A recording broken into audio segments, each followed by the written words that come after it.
It has been nearly 50 years now since President Nixon's administration opened China to the West. High hopes for liberalization have now turned to concerns over the communist nations designed for world domination.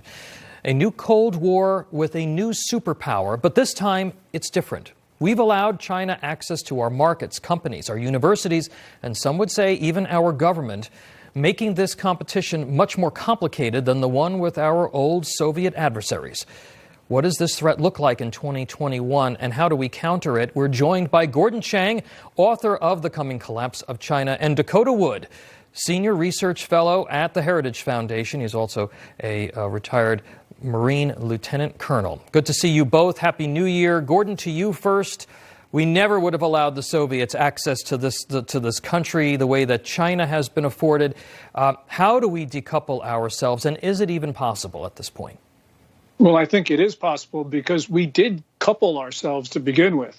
And what we're going to have to do, Tom, is cut business, investment, technology sharing, and indeed most of the diplomatic links. And that's the reason is that China is using all of these points of contact to overthrow the U.S. government. So we have a political system that has not been able to deal with this, which means that we've got to cut those links, and then we can figure out after this emergency has passed, and it is indeed an emergency, then we can figure out if we can reestablish some of these ties.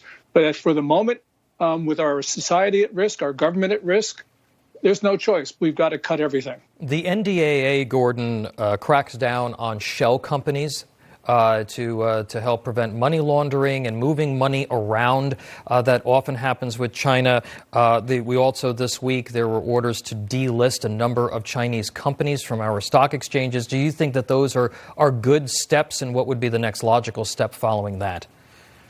Well, those are great steps. The next logical step is that we order U.S. companies out of China. And as I said, this is not something that people want to do.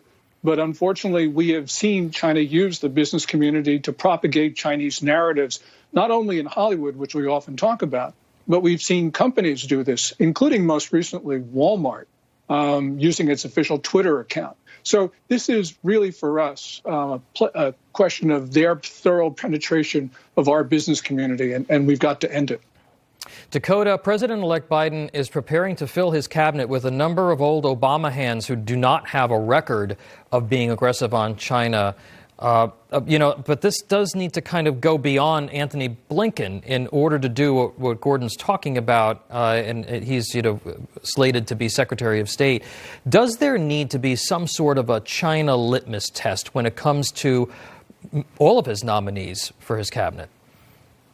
I don't know, litmus test is the right word, but a realistic appraisal, right? So we can label it, what you're trying to get at, I think, is very important. That there need to be hard questions from the Senate for any of these people being considered for Senate-confirmed appointments. And do they actually believe that China represents a threat? I mean, Gordon laid out a great case, and he has done so in all of his work, about the reality of the comprehensive, broad-spectrum challenge that China poses not only to the U.S., but to the Western world. Surveillance states, aggressive expansions, military power, stealing intellectual property. I mean, it just goes on and on. So I think what's happened is, because this is an exotic country on the other side of the world, people dismiss the reality of what it's doing. And it uses its massive 1 billion person market as a lucrative enticement for Western companies to make all sorts of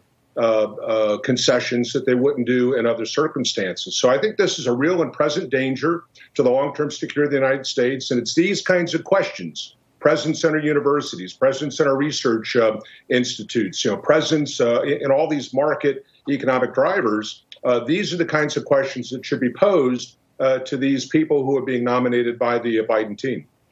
Gordon, you're both making great points, but to what Dakota was just talking about, when we were kids, we knew about the Soviet threat. Soviet communism was brutal. It threatened us with nuclear annihilation. Soviet life bore no resemblance to ours, and we had no access to sort of Soviet products. Support for Cold War programs and policies were sort of easier to sell. How do you articulate the communist China threat to show how it impacts Americans and their families. You know, people make decisions sort of from the inside out. So how do we make this more relevant to individual Americans and their families, this threat? Yeah, that's a critical question. And I think we do it by, first of all, talking about what the Chinese say about us. So, for instance, in May 2019, they declared a quote-unquote people's war on the U.S., making us an enemy. But we also talk about the facts. Dakota mentioned theft of U.S. intellectual property. That is somewhere between, let's say, $400 to $600 billion a year. The director of national intelligence actually picked it at $500 billion. We talk about the 348,000 Americans who have been killed by a disease that Xi Jinping, the Chinese ruler, took steps to spread beyond China's borders.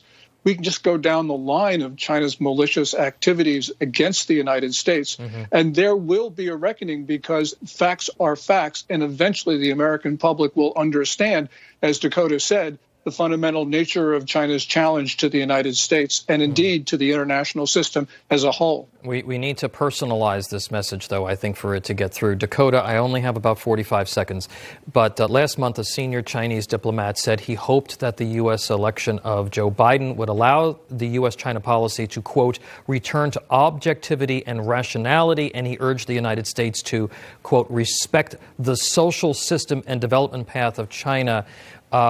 You know, isn't that just, hey, let us walk all over you all over again?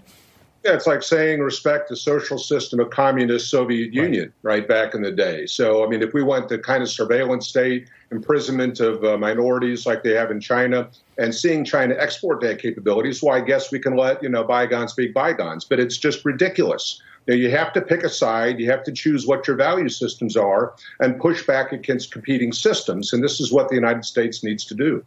Okay, Gordon Chang and Dakota Wood, we're going to keep following this, obviously, keep talking about it. Thank you, as always, for your insights. Pleasure. Thank you, and Happy New Year. Thank you. Happy New Year, too.